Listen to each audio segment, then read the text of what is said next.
We are quickly approaching the point of no return on the Jeep Wrangler behind us. What's going on, guys? Welcome back to the channel and welcome back to the second KOH build video. As you can tell, the two-door is up here in the shop and it's not going anywhere anytime soon. But more importantly, we also have Cassie. I'm back in the shop tonight. It's been a while, been busy with work, kids, but with this project, it's like all hands on deck. I'm gonna need the professionals' help. And all of my heavy lifting that I'm gonna be doing. Perfect. So the goal for this video is to separate the frame and the tub and start grinding away all the brackets, modifying the tub, and turn this thing into a race Jeep. Now you might notice that the front axle is completely missing. That's because we had to get rid of it. The stock axles, especially a Dana 30, is not gonna survive even 5 minutes out there in Johnson Valley while we're racing this. So the other day, my daughter Emma wanted to help out with the Jeep and she wanted to be in a video. So she came up here and her and I pulled out the front axle. So before we get started, we'll go ahead and go back to that. Today's project is pulling the front axle. We're gonna rip it out and hopefully it'll sell tonight. Now, luckily, I do have a helper up in here. Emma is gonna help us with this project. Isn't that right? Right. So what are we doing? Gonna take the tires off. So we're gonna drop this whole axle. We got a lot of work to do. You ready? Yep. Let's get to it.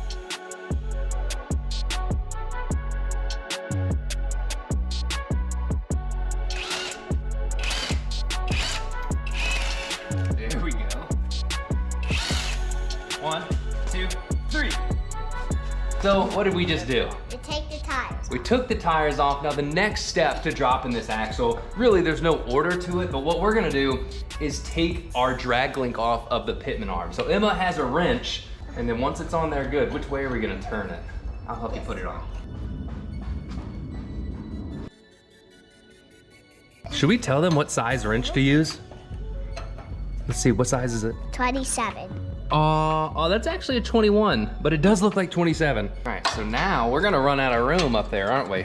Yep. So we gotta switch to this end. I'm trying to do the tire. Okay.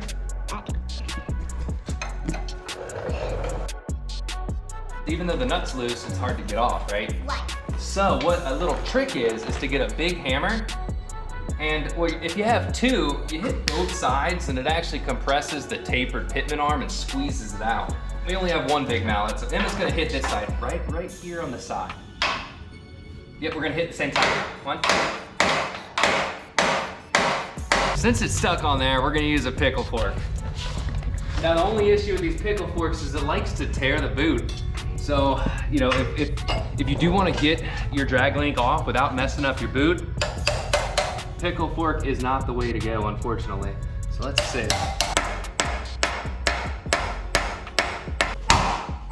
Got it. Ah, see what I'm saying right here? It went.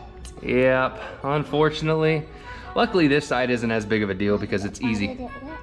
Oh, well, since you asked, it's because this, when it went in there, it cut it a little bit. So is that a good thing? No, it's not, so it's not really a good thing, but they will have to change it out. Go for it. Keep going, all the way. Keep going. Keep going. Keep going. Keep going, yeah! I thought it was gonna fall down, did you? Oh yeah, I thought so too. But did it? No, it can only go so far down. That's as far down as it goes. We need some long travel shocks. Oh my goodness. We need some 14-inch coilovers on this bad boy.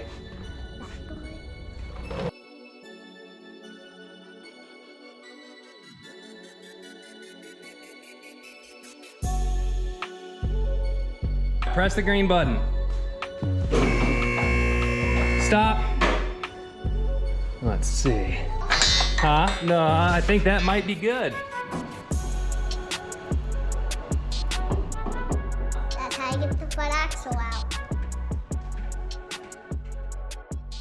Now that the front axle is gone, we actually sold that. So the axle, steering box, and the stock front suspension, $1,000. It was actually nice because we could recoup some of the money, not recoup it, it's just gonna go somewhere else, but it's nice to know that you can sell all of this stuff and make your money back. It's kind of crazy because I think we've actually got this tub and frame for free now between selling and parting out the JKs. JKs are extremely popular if the stuff is in good shape to part it out and your pricing is right. But with that being said, before we separate the tub and frame, we need to pull the rear axle and suspension out of there. So Cassie's here, let's get some tools and knock this out.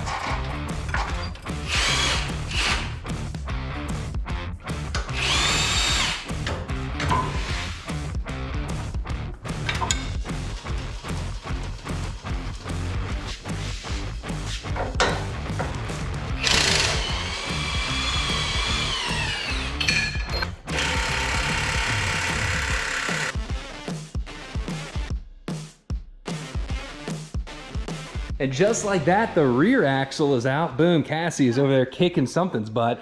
But these Dana 44s can actually be fairly useful for all kinds of builds. I mean, I used it in my axle swap in the LJ. If it was a Rubicon Dana 44 from a JK, but still, these can be built either better. way, the sport, even a sport Dana 44 can be built up to be better than the Rubicon. You can throw a 35 spline ARB in there, some chromoly shafts, and this is a substantial axle, especially for TJs and LJs. Yeah. So I don't know if we're gonna sell this or hold on to it for a future build. Like this would be perfect in a CJ, which we have now. We do have. So this will be for sale. If somebody does want to buy it, if somebody's looking for a Dana 44 in good shape, let me know.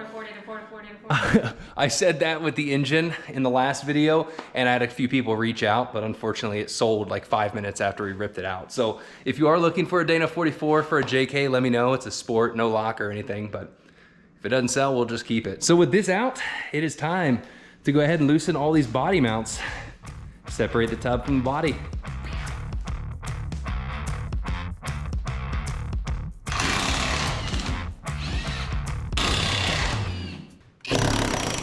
Wow, that's not too bad. A lot of the times you'll pull these out and it's like they're halfway eaten away from rust and vibration. That's actually not bad.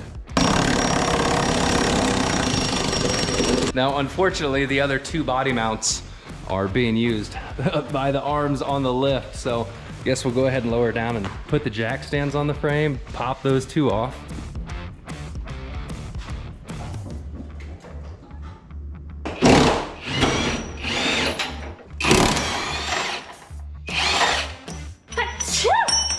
Bless you.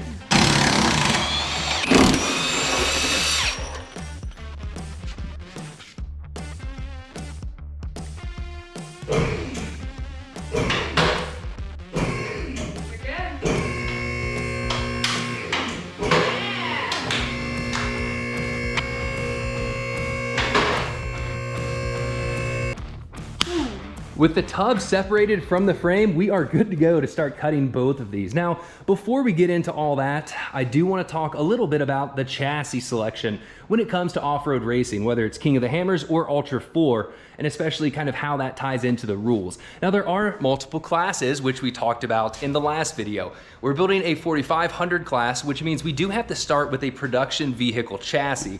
In our case, we're doing a JK, but it could be anything. The only thing we have to do for 4500 class is keep the original frame from the motor mounts back to the portion of the rear seats. So in our case, driver and passenger rear seats will probably end right about there. So the only parts of the frame we have to keep is this section here. We're free to back half the rear, put tube in there, same with the front. Now 4600, which is the stock class, doesn't allow you to modify the frame at all, at least removing cross members, you know, changing parts of the frame. We're allowed to cut control arm brackets, but for the most part, the frame has to stay untouched. Now 4400 and 4800, 44 is unlimited class and 4800 is the Legends class. Both of those are allowed to do whatever chassis you want. It could be a bomber chassis, a Jimmy chassis. You could make your chassis in your own shop. It really doesn't matter. But with those classes, it's a lot more competitive, and what I like to say is, you know, if you're going with the unlimiteds, you almost have to have an unlimited budget as well. So 4500 and 4600 are more obtainable for guys like me who are doing it in their shop. 4600 would be great, but like I mentioned, we do have to keep the stock power plant or something that was offered in those year models. So in our case, you know, 3.6 or 3.8 for the JK, which I have no interest in doing. And plus 4600, you're limited on 35s. 4500, we're able to go up to 37 DOT tires. Well, with all of that being said, we can go ahead and start modifying this frame, cutting off every single bracket that we're not gonna use. So motor mounts, some of the body mounts, control arm mounts, coil spring bucket, shock tower, and that entire rear half of the frame. Might hold off on that until we can get the axle in here and start testing and seeing how far we need to bring that in. But to make this easier, we have hours and hours of grinding that's about to happen. You know, we'll plasma cut everything, but we're gonna have to go down and grind everything smooth. In order to make this roll around the shop easy, it'd be nice to grind outside. I don't have a ventilation system up here in the shop, and it's gonna get covered with metal dust. What we're gonna do is actually weld some casters onto the frame. I've went ahead and set our belly height at 23 inches from the bottom of the frame rail to the ground. That's how I have it set up on the four-door JK out there. the JKU, and it seems to work good. I rarely rub my belly, don't get hung up. I think it's a good height without going with way too much lift, and we do have to keep in mind that for the most part, it is gonna be a flat belly, but there might be like an inch or two hanging down, so that's gonna put us at 21 inches, which should be more than enough. But to make this easy to roll around, I went ahead and got some Harbor Freight, pretty big swivel casters so we can ride this around. It's 300 pounds for each one, so 1,200 pounds to move this frame. I don't even think the frame weighs that much. I mean, I can pick it up and move it around. Oh, we're caught over there. But the game plan is weld all these pieces together, get this thing so we can move the frame around, drop the tub down so we can start working on that. We got a lot of cutting and grinding to do. Let's weld these up, get them on, start turning this thing into a race chassis.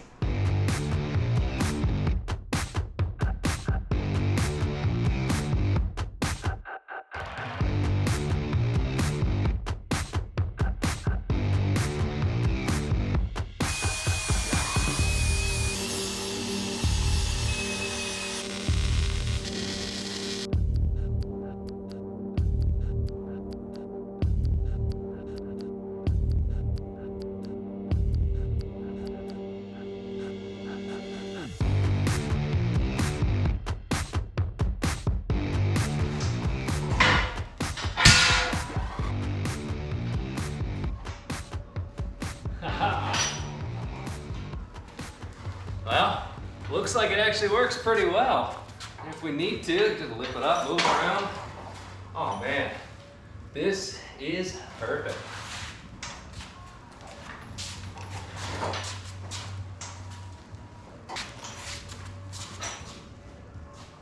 Having a rolling frame assembly is gonna be very beneficial, not only during this cutting part, but throughout the build, being able to roll this outside the shop, pressure wash it if we need to, grind out there, and just move it around the shop between bays. So as you can tell, there's blue tape everywhere, all over this Jeep. Practically every bracket on here is gonna get cut out and replaced with something else. Now, one thing that, in my mind, differentiates a well-built Jeep to a race Jeep is rigidity. How rigid is the structure? How, we're not going to be crawling this thing. We're literally gonna be bashing this up against rocks. So all of these brackets are gonna get removed and we're gonna replace them and tie them into the roll cage later on. Now, before we start cutting off all of this, it's important to think about what we might need to leave for the future parts of the build.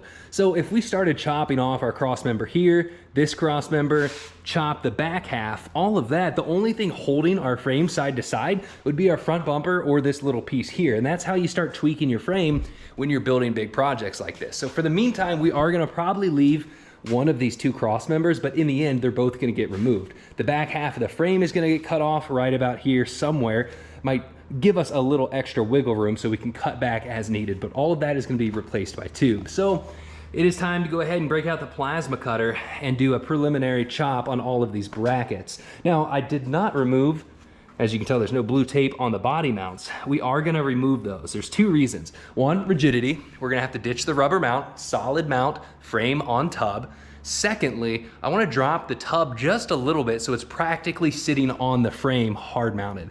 And until we can actually drop the tub on there and figure out where we're gonna wanna do it, I don't wanna remove those just so I know that when we put it back on, the Jeep is in the exact same spot, and then we'll just do one body mount at a time. So with that being said, let's break out the plasma cutter and start plasma cutting some of these metal brackets.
There's absolutely no way to sugarcoat this. This part just straight up sucks.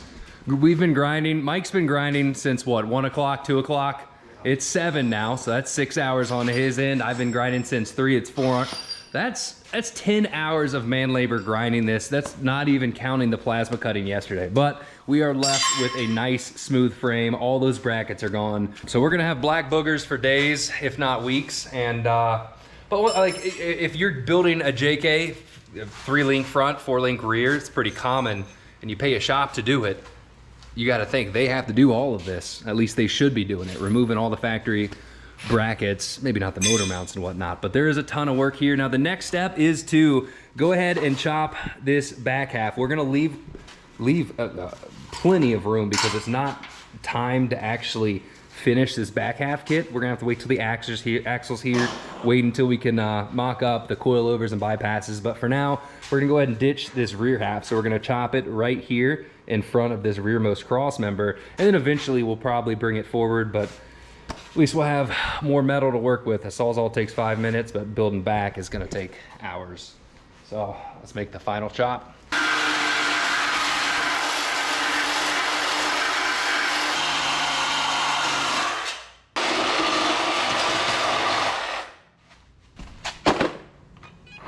Good luck, buddy. Well, I think that's gonna be about it for the video, guys. We got a lot done. Now, I know the plan was to start cutting the tub. Home from work. What do you need? Cutting, grinding? I've been waiting for your heavy lifting. Where have you been? I've been at work. I will help in the next video, though. It looks like you planned this perfectly. Maybe just But luckily, we still have to cut all of that still as well. Well, I am here to help. Thanks for watching, guys. Like always, give the video a thumbs up, subscribe to the channel, and stay tuned for the next video. Whether it's the King of the Hammers build or something else. Working on my LJ. Working on the LJ. Oh, I didn't do the trivia. So my mom got this book for us. Oh no. Cassie, open a page and let's do a trivia question. Random page. Even in the cartoon, Beavis and Butthead drove a Jeep. It was a Jeep Cherokee. What color was it? Red, yellow, black, or green? Ooh, that is a tough question. Aye. Let me know down in the comments. We might start doing some Jeep trivia with some giveaways. I think that's pretty cool, but you gotta be right. See you guys later. Got another one for an example? What, you want to do run? Yeah, nobody knows that. If somebody knows that, I'm impressed. No Google searching either. About how many Jeeps were used in the making of Band of Brothers? That's a Ooh, movie, what right? are, I've never seen do we it. have to, is there like an option? 600 to 1,000, 500 to 600, 200 to 400, or 100 to 200. Either way, that's a lot. There's some Jeep Jamboree ones in here too. Okay, what is a special day each year for Jeep enthusiasts? April 4th, July 4th, August 4th, or June 4th? Ooh. What is it? I mean, I know the answer, but I don't know the... I don't know. Okay, how do I end this? Like, why am I still talking? All right, guys. Thanks for watching. See you later.